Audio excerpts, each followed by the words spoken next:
तो दोस्तों आज हम बात करेंगे फ्लोट लोन एप्लीकेशन के बारे में कि इस एप्लीकेशन पे लोन अप्लाई करना चाहिए ये इस एप्लीकेशन पे लोन अप्लाई नहीं करना चाहिए। देखो इस एप्लीकेशन पे आपको लोन तो मिल जाएगा पर आपको जो लोन है वो पर डे के हिसाब से आपको मिलता है। देखो अगर आपने प्ले स्टोर से काफी सारी एप्लीकेशन पे लोन अप्लाई करके भी देख लिया या वहां से भी आपको लोन नहीं मिल पा रहा तो भाई इस एप्लीकेशन को आप यहाँ पे ट्राई कर सकते हैं। पर इस एप्लीकेशन का जो इंटरेस्ट है वो आपको काफी हाई देखने को मिलेगा। इस एप्लीकेशन का जो टाइम है वो भी आपको काफी कम देखने को मिलेगा। तो अब करते हैं वीडियो को स्टार्ट करना। एप्लीकेशन को आपको ओपन कर लेना है। अब जैसे एप्लीकेशन को ओपन करते हैं उसके बाद आपको गेट लोन पे आपको क्लिक कर देना है। अब आपको जो भी नंबर हो नंबर आपको यहाँ पे डाल देना है। तो यहाँ पे मैं जल्दी से अपना नंबर डाल के गेट ओटीपी पे क्लिक करता हूँ। उसके बाद अब आपके मोबाइल नंबर पे एक ओटीपी यहाँ पे जनरेट हो जाएगा। वो ओटीपी आपको ये वाले बॉक्स में डाल देना है। तो यहाँ पे जैसे ही मैंने ओटीपी को डाला अब यहाँ पे लिखा एप्लीकेशन विड्रॉवन। अब आपको देखो नीचे एक ऑप्शन देखने को मिलेगा रिपे वाला।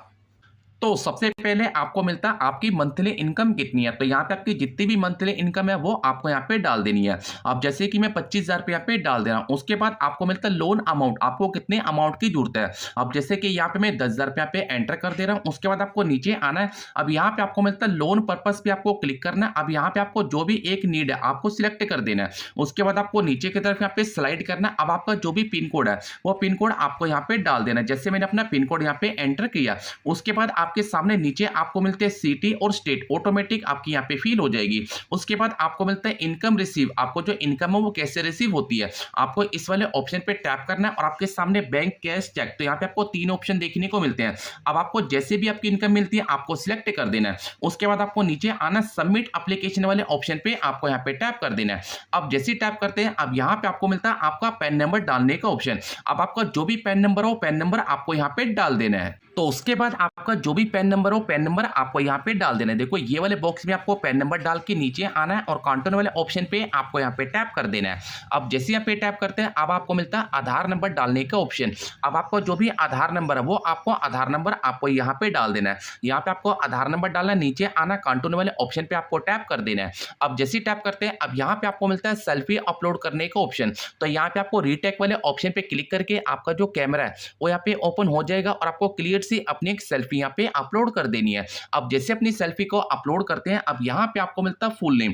अब आपका जो भी फुल नेम है वो आपको यहाँ पे डालना है, डेट ऑफ बर्थ आपको डाल देनी है, मोबाइल नंबर आपको यहाँ पे डालना है, अपना आधार कार्ड वाला एड्रेस आपको यहाँ पे डालना है, स्टेट आपको डाल देना है, जेंडर को आपको सिलेक्ट कर देना है, नीचे आना है सबमिट वाले ऑप्शन पे आपको यहाँ पे टैप कर देना है। अब जैसे टैप करते हैं अब यहाँ से आपसे पूछा जाएगा एड्रेस कंफर्म। अब अगर देखो आपका एड्रेस एकदम कंफर्म है तो यहाँ पे आपको यस पे क्लिक कर देना है। अब जैसे यस पे क्लिक करते हैं अब यहाँ पे आपको मिलता है एडिशनल डिटेल। अब देखो जिस कंपनी में आप जॉब करते हो उसका आपको नेम डालना है, डेजिग्नेशन आपको फिल करना है, ईमेल आईडी आपको डाल देनी है, अल्टीमेट मोबाइल नंबर आपको फिल करना है, आधार लिंक मोबाइल नंबर आपको यहाँ पे डाल देना है, ऑफिस का एड्रेस आपको फिल करना है, मटेरियल स्टेटस आपको क्लिक करके सबमिट वाले ऑप्शन पे आपको यहाँ पे टैप कर देना है। अब जैसे टैप करते हैं अब आपको एक बार आपकी जो डिटेल है वो डिटेल आपको दोबारा से शो कर जाएगी। अगर आपकी सारी डिटेल सही है तो यहाँ पे आपको नीचे आना है सबमिट वाले ऑप्शन पे आपको यहाँ पे टैप कर देना है। अब जैसे टैप करते हैं अब यहाँ पे आपको मिलता है बैंक स्टेटमेंट। देखो अगर आप इस एप्लीकेशन पे लोन के लिए अप्लाई करते हैं तो यहाँ पे आपको बैंक स्टेटमेंट भी अपलोड करनी पड़ती है। या तो आप बैंक स्टेटमेंट अपलोड कर सकते हो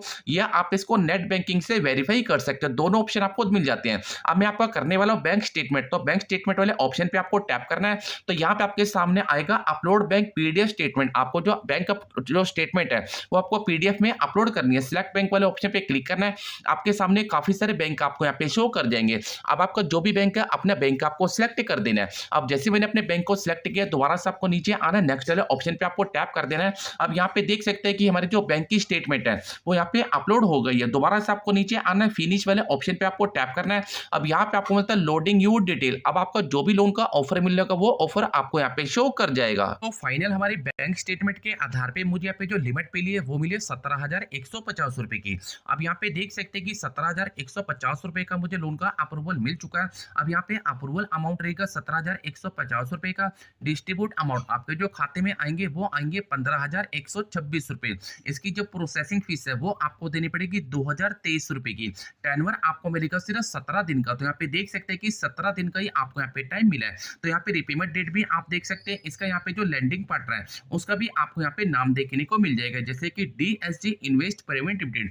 अब देखो एप्लीकेशन तो आरबीआई से रजिस्टर्ड एप्लीकेशन है और ये एप्लीकेशन आपसे जो बैंक स्टेटमेंट है वो भी भी आपको अपलोड करने के लिए बोलती है।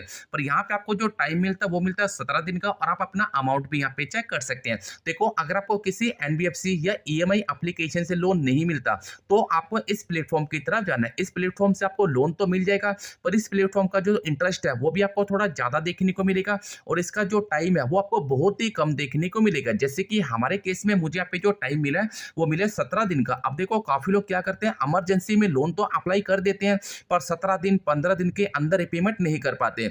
उनके ऊपर एक भारी पेनल्टी भी लगती है, और काफ़ी सारी एप्लीकेशनें क्या करती हैं कि काफ़ी ज़्यादा फ़ोन कॉल करके परेशान भी करती है। अगर आपको काफ़ी इमरजेंसी है, नीड है, पैसों की ज़्यादा ज़रूरत है, तो ही आपको इन एप्लीकेशन की तरफ जाना है, वरना आप इन एप्लीकेशन का अवॉइड करके किसी ऐसे एप्लीकेशन पे लोन के लिए अप्लाई कर सकते हैं, जो एप्लीकेशन आपको ईएमआई के ऊपर और जो प्रोसेसिंग फीस है, वो भी आपकी काफ़ी कम देने को मिले।